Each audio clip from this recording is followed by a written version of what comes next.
शिव विवाह। पार्वती अपने तप को पूर्ण होते देख घर लौट आई और अपने माता पिता से सारा वृतांत कह सुनाया। अपनी दुलारी पुत्री की कठोर तपस्या को फलीभूत होता देखकर माता पिता के आनंद का ठिकाना नहीं रहा।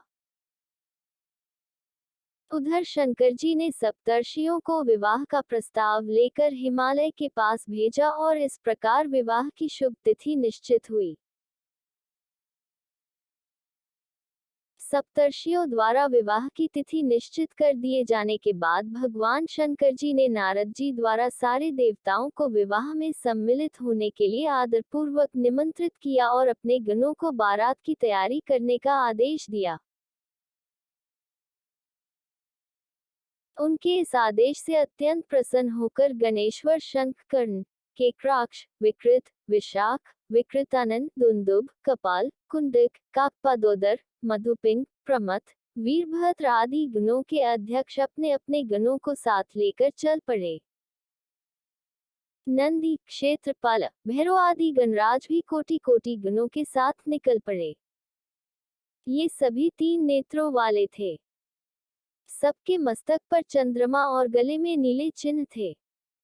सभी ने रुद्राक्ष के आभूषण पहन रखे थे। सभी के शरीर पर उत्तम भस्म पुती हुई थी। इन गणों के साथ शंकर जी के भूतों, प्रेतों, पिशाचों की सेना भी आकर सम्मिलित हो गई।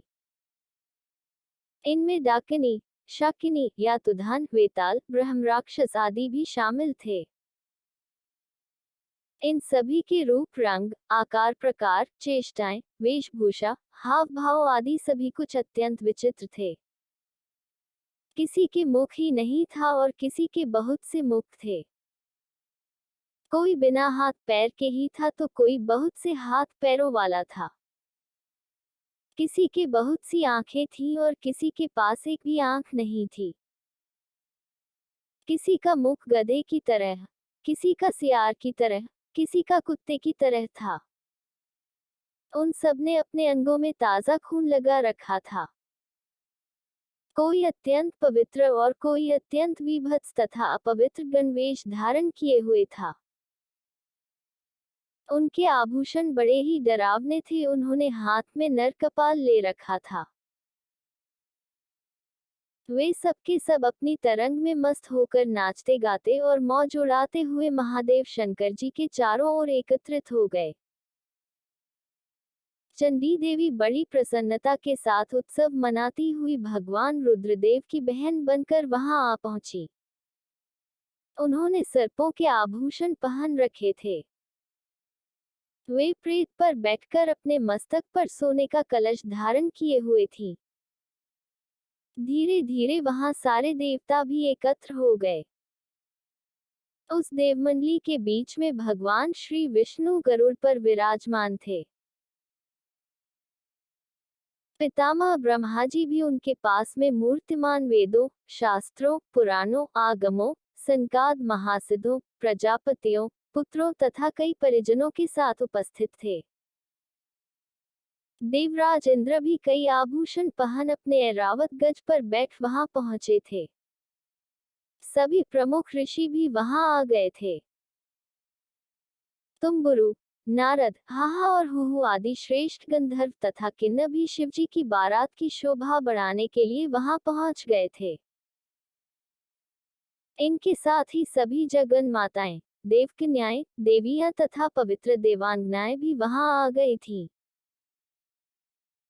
इन सभी के वहां मिलने के बाद भगवान शंकर जी अपने स्फुटिक जैसे उज्जवल, सुंदर वृषभ पर सवार हुए। दूल्हे के वेश में शिवजी की शोभा निराली ही छटक रही थी।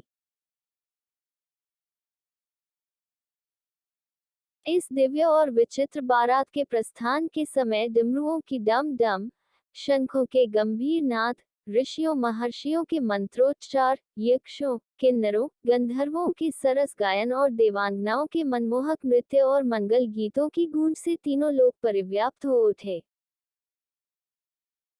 उधर हिमालय ने विवाह के लिए बड़ी धूमधाम से तैयारियां की और शुभ लग्न में शिवजी की बारात हिमालय के द्वार पर आ लगी। पहले तो शिवजी का विकट रूप तथा उनकी भूत प्रेतों की सेना को देखकर मैना बहुत डर गई और उन्हें अपनी कन्या का पाणिग्रहण कराने में आनाकानी करने लगी। पीछे से जब उन्होंने शंकर जी का करोड़ों कामदेवों को लजाने वाला 16 वर्ष की अवस्था का परम लावण्यमय रूप देखा तो वे देह गेह की सुधि भूल गई और शंकर पर अपनी कन्या के साथ ही साथ अपनी आत्मा को भी न्योछावर कर दिया। हर गौरी का विवाह आनंद पूर्वक संपन्न हुआ। हिमाचल ने कन्यादान दिया।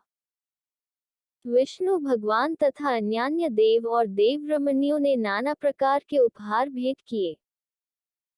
ब्रह्माजी ने वेदोक्त रीति से विवाह करवाया।